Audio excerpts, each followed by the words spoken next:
నమస్తే. Welcome to Andhra Prabha. నేను లక్ష్మి.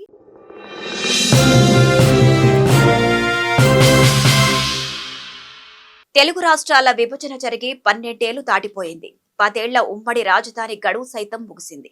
కానీ హైదరాబాద్ లోని విభజన సమస్యల మంటలు మాత్రం ఇంకా చల్లారడం లేదు. ఏపీకి ఉన్న చట్టబద్దమైన హక్కుల కాలపరిమితి తీరిపోయినా వందలాది ప్రభుత్వ భవనాలు ఇప్పటికీ ఆ రాష్ట్రం చేతుల్లోనే ఉండటం, కొన్ని ఖాళీ చేసినా తెలంగాణకు అప్పగించకపోవడం పెద్ద ఎత్తున చర్చకు దారితీసింది. ఈ క్రమంలోనే భవనాల పంచాయతీపై ఇరు రాష్ట్రాల ముఖ్యమంత్రుల భేటీలు జరిగినా, ఉన్నతాధికారుల కమిటీలు వేసినా ఎందుకు ఒక్క అంగుళం కూడా ముందుకు కదలడం లేదు? అసలు లేక్ వ్యూ గెస్ట్ హౌస్ ని వదులుకోవడానికి ఏపీ ఎందుకు సిద్ధం కాలేదు?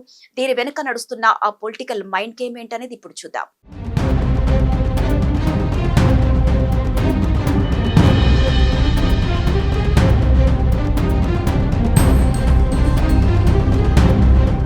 ఆంధ్రప్రదేశ్ పునర్విభజన జరిగిన తరువాత హైదరాబాద్ ఉమ్మడి రాజధానిగా 10 ఏళ్ల పాటు కొనసాగింది. ఆ తర్వాత మరో 2 ఏళ్ల సమయం కూడా గడిచింది. కానీ ఇప్పటికీ రెండు రాష్ట్రాల విభజన సమస్యల చిక్కుముళ్లు మాత్రం వేయటం లేదు. మరీ ముఖ్యంగా హైదరాబాద్ లోని ప్రభుత్వ భవనాల బదిలీ వ్యవహారం ఒక్క అడుగు కూడా ముందుకు సాగడం లేదు. దీనికి తెలంగాణ ప్రభుత్వాల వైఖరే కారణమనే ఆరోపణలు వినిపిస్తున్నాయి.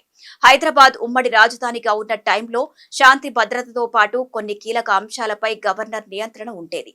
ఈ కారణంగానే అప్పటి బీఆర్ఎస్ సర్కార్ కొంచెం ఉదాసీనంగా వ్యవహరించిందనే అభిప్రాయాలు ఉన్నాయి.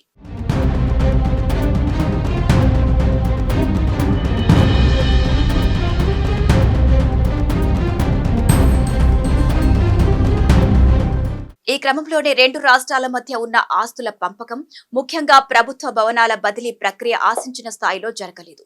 ఉమ్మడి రాజధాని కాలపరిమితి పూర్తయినప్పటికీ ప్రభుత్వ భవనాలను ఏపీ ఇప్పటికీ తెలంగాణకు అప్పగించకపోవడం రాజకీయ వర్గాల్లో చర్చనీయాంశంగా మారింది.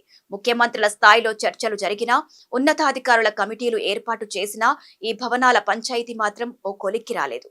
లీగల్ అంశాలు, రాజకీయ ప్రయోజనాలు, రెండు రాష్ట్రాల వ్యూహాత్మక నిర్ణయాల వల్లే ఈ భవనాల బదిలీ వ్యవహారం ఓ పెద్ద పొలిటికల్ మైండ్ గేమ్ గా మారి ఇప్పటికీ తెగని సమస్యగానే మిగిలిపోయిందని తెలుస్తోంది. అయితే విభజన చట్టంలోని నిబంధనల ప్రకారం హైదరాబాద్ లోని కీలక ప్రాంతాలైన బంజారా హిల్స్, కుందన్బాగ్, ఎర్రమంజిల్, సైఫాబాద్, మలక్పేట్, పాటిగట్ట, మదన్నపేట, కలిడెరా వంటి ఏరియాల్లో ఉన్న కొన్ని ప్రభుత్వ భవనాలు ఏపీ చేతుల్లోకి వెళ్లాయి. సిటీలోని మొత్తం 2565 భవనాల్లో 589 ఆ రాష్ట్రానికి ఇవ్వగా మిగిలినవి తెలంగాణ కంట్రోల్లో ఉన్నాయి.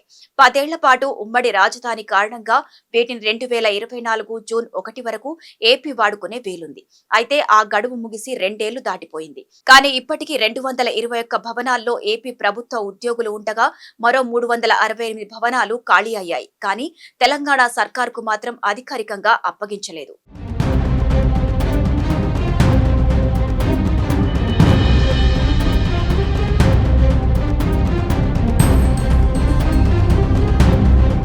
ఇక ఏపీ కంట్రోల్లో ఉన్న ఈ భవనాల్లో మలక్పేట్లోనే ఎక్కువగా 308 బిల్డింగ్స్ ఉన్నాయని తెలుస్తోంది.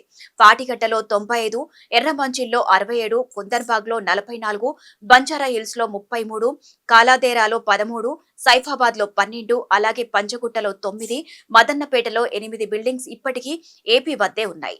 అయితే రాష్ట్ర విభజన తరువాత పెండింగ్ లో ఉన్న పలు అంశాలను పరిష్కరించాలనే ఉద్దేశంతో 2024 జూలై 6న Telangana CM Revanth Reddy, AP CM Chandrababu భేటీ జరిగింది. ఈ వ్యవహారంపై ఇరు రాష్ట్రాధినేతలు సుదీర్ఘంగా చర్చించారు. ఆ తరువాత అధికారులు, మంత్రుల కమిటీలను ఏర్పాటు చేసి సమస్యలను సాల్వ్ చేసే దిశగా చర్యలు సైతం మొదలయ్యాయని చెప్పారు. కానీ క్షేత్రస్థాయిలో పరిస్థితి మాత్రం ఎక్కడ వేసిన గొంగళి అక్కడే అన్నట్లుగా ఉంది.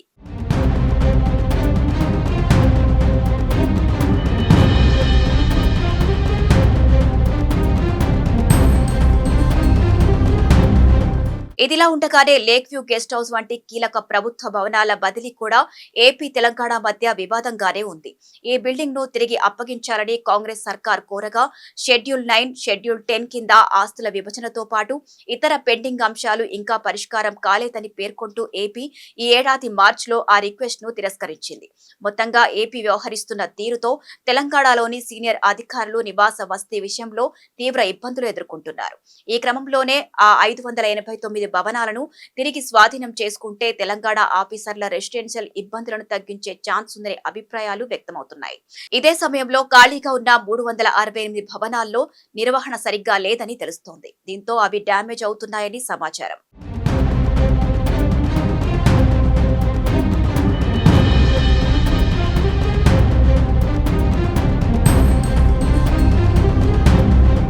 ఈ క్రమంలోనే ప్రస్తుత తెలంగాణ సర్కార్ తీరుపై సైతం ప్రతిపక్షాలు మండిపడుతున్నాయి. ఏపీ ప్రయోజనాలకు అనుగుణంగా రేవంత్ రెడ్డి ప్రభుత్వం పనిచేస్తుందని విమర్శిస్తున్నాయి.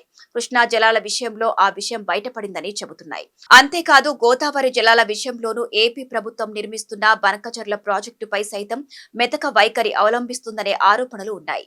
విభజన చట్టంలోని ఉమ్మడి రాజధాని అనే నిబంధనల మేరకు అప్పటి అవసరాల కోసం ఏపీ సర్కార్కు ఇచ్చిన ఇళ్లను ఇప్పుడు స్వాధీనం చేసుకోవడంలో తెలంగాణ సర్కార్ ఎందుకు మౌనంగా ఉందనే అంశం చర్చనీయాంశంగా మారింది. మొత్తంగా విభజన జరిగి 10 ఏళ్ల ఉమ్మడి రాజధాని గడువు ముగిసినా హైదరాబాద్ లోని ప్రభుత్వ భవనాల స్వాధీన ప్రక్రియ ఇంకా ఓ కొలిక్కి రాకపోవడం రెండు రాష్ట్రాల రాజకీయ వ్యూహాలు, చట్టపరమైన చిక్కుముళ్లు ఎటు దారితీస్తాయన్న చర్చకు తావిస్తోంది. ఓవైపు సొంత అధికారులకు వసతి కొరత వేధిస్తుంటే మరోవైపు ఖాళీగా ఉన్న వందలాది భవనాలు నిర్వహణ లేక పాడుపడిపోతుండటం ఆందోళన కలిగిస్తోంది. ఇరు రాష్ట్రాల ముఖ్యమంత్రుల భేటీలు, ఉన్నతాధికారుల కమిటీలు కేవలం చర్చలకే పరిమితం కాకుండా షెడ్యూల్ 9, 10 ఆస్తుల వివాదాలు, నీటిపారుదల ప్రాజెక్టుల సమస్యలపై స్పష్టమైన నిర్ణయాలు తీసుకుని ఈ విభజన కష్టాలకు వీలైనంత త్వరగా శాశ్వత పరిష్కారం చూపాల్సిన అవసరం ఎంతైనా ఉంది.